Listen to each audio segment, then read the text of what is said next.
میں ذرا بزدل سا بندہ ہوں اسٹیج پر بیٹھنے کے معاملے میں کئی دفعہ ڈر جاتا ہوں. جب نقیب محفل دوڑ کے ادھر چلا جاتا ہے نا, پھر ادھر آ جاتا ہے, پھر ادھر چلا جاتا ہے, پھر ادھر آ جاتا ہے. کیا ہونے لگا, کہتے ہیں میں جملہ دینے لگا. میں کہ محنت لگا تھی تو ہم چلانے لگے ہوئے کار جو بات کرنی ہے. یہ سنجیدہ اسٹیج ہے, کیا مزاج بنا لیا اور کس طرح کے رویے پنپنے لگ گئے, کیا قوم کو دینا چاہتے ہیں آخر. اور آپ بات کر رہے ہیں حضور سید عالم کی اور اسٹیج پہ نوٹ گنے جا رہے ہیں, بولیاں لگائی جا رہی ہیں, اس کے اتنے ہیں, اس کے اس طرح دین پھیلتا ہے. مہذب قومیں اس طرح کر کے بلا کے دین کرتی ہیں. کیا دین کی تبلیغ کرنے والوں نے یہ والے رویے اختیار کیے تھے؟ میرے عزیز, بہت خوبصورتی سے, بہت سنجیدگی سے, بہت حسین انداز میں رسول پاک کا ذکر کیا جائے, ذکر کی مجالس کی جائے, حضور کی محبت کا فروغ دنیا کے سامنے رکھا جائے.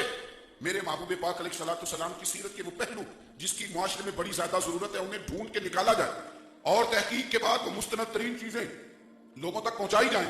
اور ہم اگر کوشش کریں, عوام ہم اگر تھوڑی کوشش کریں کہ ہم جب اپنے بچوں کو اتنی باتوں کا قائل کرتے ہیں, اتنی باتوں پر قائل کرتے ہیں, سارا دن انہیں کہتے رہتے ہیں ابا کا فرما بردار ہو جائے, اماں کا فرما بردار ہو جائے, اور اگر شادی ہو جائے پھر تو وہ بیچارہ بچہ نہ 2 کشتیوں کا مسافر ہو جاتا ہے, اسے پتہ ہی نہیں لگتا میں نے جانا کدھر. بڑے بڑے سیانے جوان, سیانے سمجھدار, بڑا کام کر سکتے تھے اور ملت کے لیے, علاقے کے لیے, مذہب کے لیے کردار ادا کر سکتے تھے, لیکن بیچارے سارا دن اپنی والدہ اور اپنی بیوی کی جھگڑے سے ہی باہر نہیں آتے. یہی مصیبت جان نہیں چھوڑتی لڑائی والی. تو کرنا کیا ہے جب آپ کا ذہن پوری طرح چلیں, آپ نہ بھی مانیں, آپ نہ بھی مانیں تو میں ویسے ڈھیر سارے لوگوں کو جانتا ہوں کہ جو باہر اس لیے تلخ ہوتے ہیں کہ گھر میں ناراض ہو کے آئے ہوتے ہیں. چلیں آپ نہ مانیں, آپ نے تو گھورنا شروع کر دیا مجھے بیچ بیچ میں سے. اب نہ بھی مانیں تو بہت سارے لوگوں کی موٹر سائیکل کی ٹکر اس لیے ہو جاتی ہے کہ گھر میں, چلیں آپ نہ مانیں, ایک شاعر نے بھی کہا ہے, وہ کہتا ہے جانے کس عمر میں جائے گی عادت میری, جانے کس عمر میں جائے گی عادت میری, کہ روٹنا اس سے تو اوروں سے الجھتے پھرنا. کبھی کبھی اس طرح بھی ہوتا ہے جب آپ حضور کی سیرت پاک کے مطابق, سیرت پاک میں میرے پاس ایک صاحب آ گئے, میں ملک سے باہر تھا, تو مجھے کہنے لگے جناب یہ دیکھیں میں نے بچے کی شادی کرنی ہے, تو یہ ایک جگہ کورس کرانے کے لیے لے کے جانا ہے بچے کو. بچے اکیلے تنہائی پسند ہو گئے, تو اب مجھے کسی نے کہا ہے کہ آپ کسی موٹیویشنل اسپیکر کے پاس لے جائیں, وہ اس کو تھوڑا سا نا قائل کرے کہ بیوی کے ساتھ یہ وقت گزار سکے. یہ تو اپنے کمرے میں, اس کے کمرے میں کوئی موجود ہو تو یہ پریشان ہو جاتا ہے. اور یہ تیزی سے ہمارے یہاں بھی مصیبت آ رہی ہے. کیوں؟ اس لیے کہ موبائل لے کے بچے تنہا بیٹھنا چاہتے ہیں, اکیلے بھی. اور پہلے تو آپ کسی کو روک لیتے تھے نا, وہاں نہ جانا, یہاں نہ جانا, وہ موبائل پہ کہاں پہنچ گیا کسی کو کوئی پتہ نہیں. یہ تنہائی, اکیلے رہنا, یہ جو معاشرتی حسن ہے اسے خراب کر رہا.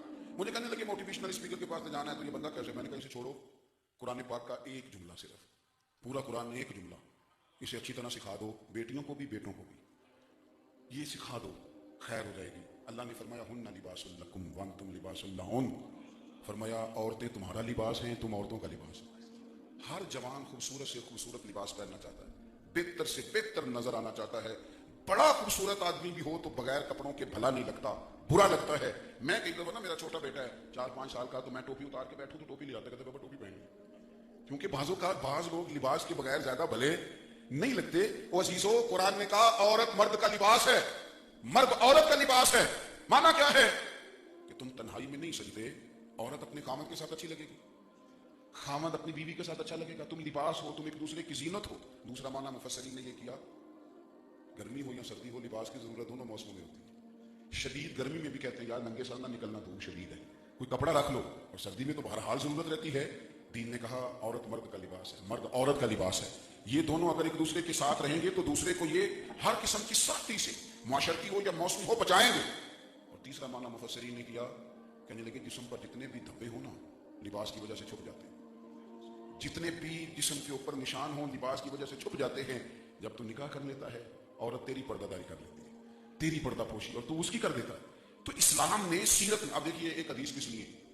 ایک دن نبی پاک علیہ السلام نے گھر میں بیٹھے بیٹھے حضرت عائشہ صدیقہ رضی اللہ تعالیٰ عنہ سے کہا, عائشہ ایک بات کروں تم سے, یا رسول اللہ کیجیے. فرمایا جب تم مجھ سے ناراض ہوتی ہو مجھے تب بھی پتہ چل جاتا ہے کہ اس کے دل میں کوئی بات, اور جب راضی ہوتی ہو تب بھی پتہ چلتا ہے. تو حضرت عائشہ صدیقہ عرض کرنے لگی, حضور میرے ماں باپ قربان ہو, میں اور آپ سے ناراض. کہا عائشہ بتاؤں, یا رسول اللہ بتائیے. فرمایا تم کبھی کبھی قسم اٹھاتی ہو؟ حضور اٹھاتی ہوں.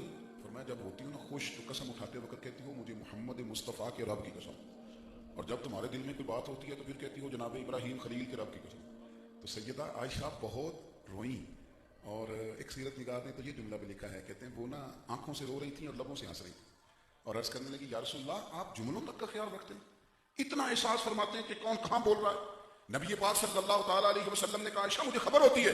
تو سیدہ فوراً عرض کرنے لگی یا رسول اللہ میں نام ہی چھوڑتی ہوں پر میرے دل میں مدینے والے محبوب ہر وقت ہی موجود ہوتے ہیں, دل سے بات نہیں جاتی. جب ہم حضور کا ذکر پاک کریں گے, جب نبی پاک کا تذکرہ کریں گے, اور جب ہم حضور سید عالم کے تذکروں کی محفلیں سجائیں گے, کائنات میں حسن پیدا ہوگا, جھگڑے عام ہو گئے, فساد عام ہو گئے, سیاسی فرقہ واریت نے قوم کو توڑ کے رکھ دیا.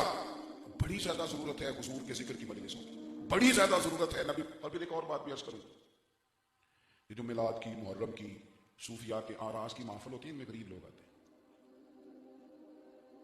تگڑے بھی آتے ہیں پر تھوڑے تھوڑے, غریب لوگ زیادہ آتے ہیں, غریب. میں نے دوستوں کو مشورہ دیا تھا پچھلے سال ربیع الاول پہ, میں نے کہا تھا پیروں کا, نعت خوانوں کا, خطیبوں کا, عوام کا لنگر ایک جیسا تھا, اس لیے کہ یہ سارے کہتے ہیں لنگر شریف, کہتے ہیں نا جی, جو شاپر میں چلنے والے چاول ہیں اسے خطیب صاحب کہہ رہے ہوتے ہیں نا لنگر شریف, پیر صاحب بھی کہتے ہیں. تو جب لنگر شریف ہے تو انشاءاللہ پیر صاحب بھی گلے سے بھی اتر جائے گا, کچھ بھی نہیں ہوتا, شریف جو ہے لنگر, اور برکت والا شک بھی کوئی نہیں, اتر جائے گا, کوئی ایسا